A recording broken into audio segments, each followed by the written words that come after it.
Hello once again, watchers of good movies. My name is Nick Pell, and this is the fourth review that is coming out today.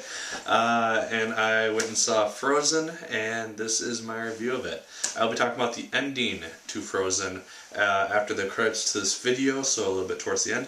And so if you have seen Frozen, check that out after I finish talking.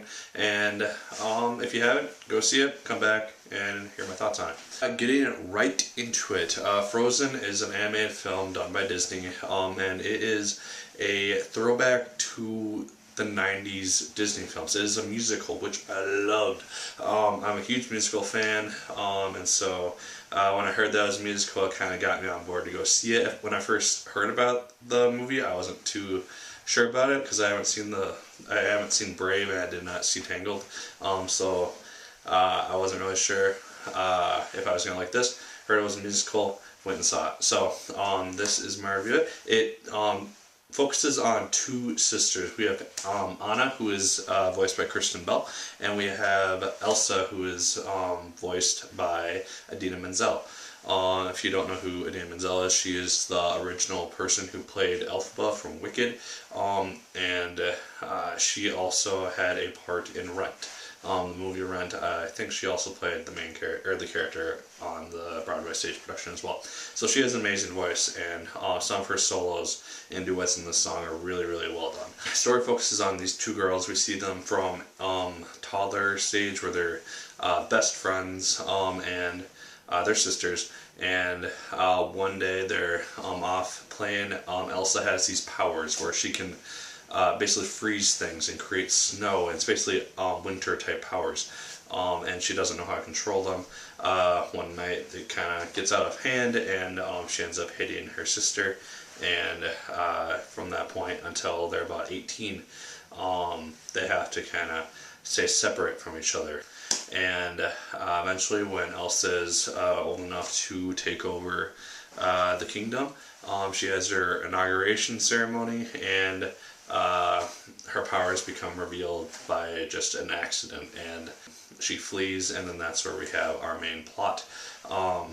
The kingdom is frozen as well because she just says, screw it, I'm just going to go and use these powers however I see fit. There's no reason to hide them anymore, and she does that. And in many ways, this character reminded me of Elphaba, is probably partly because it was the same voiced person, but these two characters are very, very similar because Elphaba has her green skin, and she tries to fit in as much as possible despite this ability. And she also has kind of these magic powers. She has a gift for magic.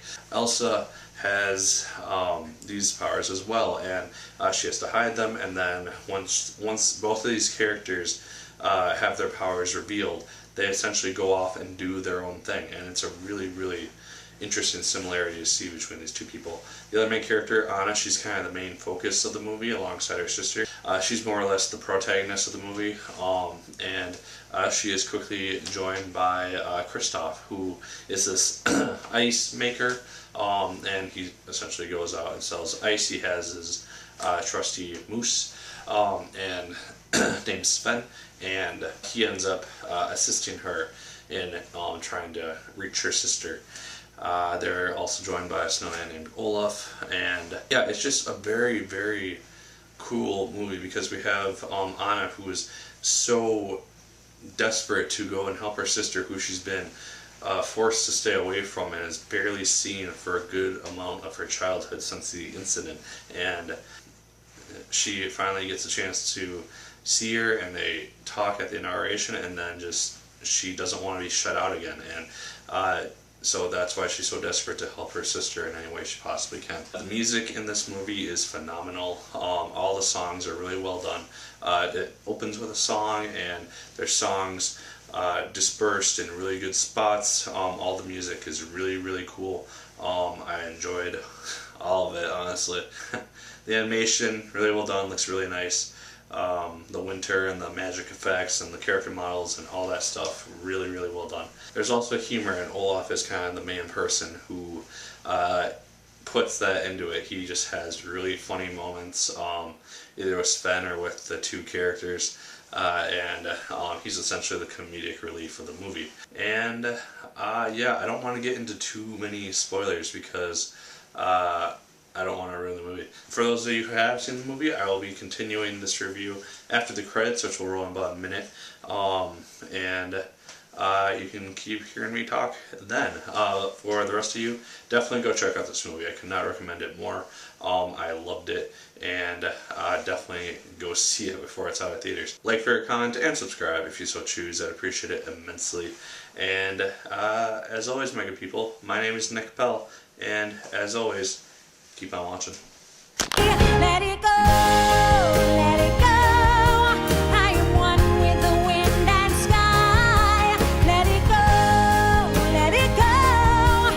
You'll never see me cry. Here I stand, and here I stay. Let the storm rage on. And if you're still watching, you're here to see my thoughts on the ending to Frozen. Now, just kind of picking up where I left off, we have Anna. She reaches her sister's, basically this enormous palace that she's created, and her sister, during the end of one of their duets, ends up freezing her heart by accident, this slowly causes her to become frozen from the inside out, and her hair to go blonde, and all these different things, and it's just so well done. Like, there's like foreshadowing and everything throughout this movie, because when the trolls talked about that, it's like, oh, because that's not going to happen. So it does eventually happen, and I don't know, there's the way that this movie was done. It wasn't really a typical Disney movie where there's a damsel in distress and there's a hero that's going to go save her, or what have you. There's really strong female lead characters.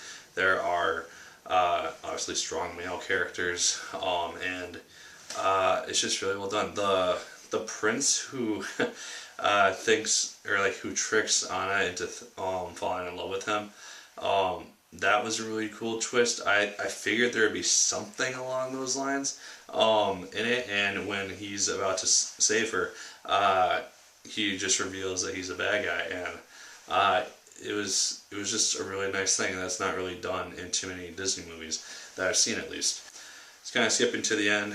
We have Anna basically sacrifice herself for her sister, because everyone thinks that she is a monster because she has these powers, and they think that they've killed her, and she's about to get killed, and she jumps in front of the sword and essentially freezes herself right then, and yeah, she technically dies, but because it was an act of true love, because she loves her sister and she did it to protect her out of love, she unfreezes, and everyone is happily ever after, except for the prince guy who gets thrown in prison. Elsa figures out how to unfreeze the kingdom, and everything is great. She gets to continue her reign as queen, and she doesn't have to hide behind doors anymore. And I don't know, you could probably go into this movie and predict everything that's probably going to happen, but I liked it. It had a simple enough plot, but they did it in such a way that it was not really something that you see a lot of the time, and it was just, I don't know, it got to me for some reason, and I really enjoyed it. So yeah, if you're watching this far, I'm assuming that you've watched Frozen, and yeah, let me know what you thought of the movie down below. Let me know your favorite song from the movie. I ended up buying the soundtrack right after I went out and saw it, so yeah. That's about it. Let me know your thoughts in the comments down below. Like, favorite, comment, and subscribe if you so choose. I would appreciate it immensely. And as always, my good people, my name is Nick Pell, and once again, keep on watching.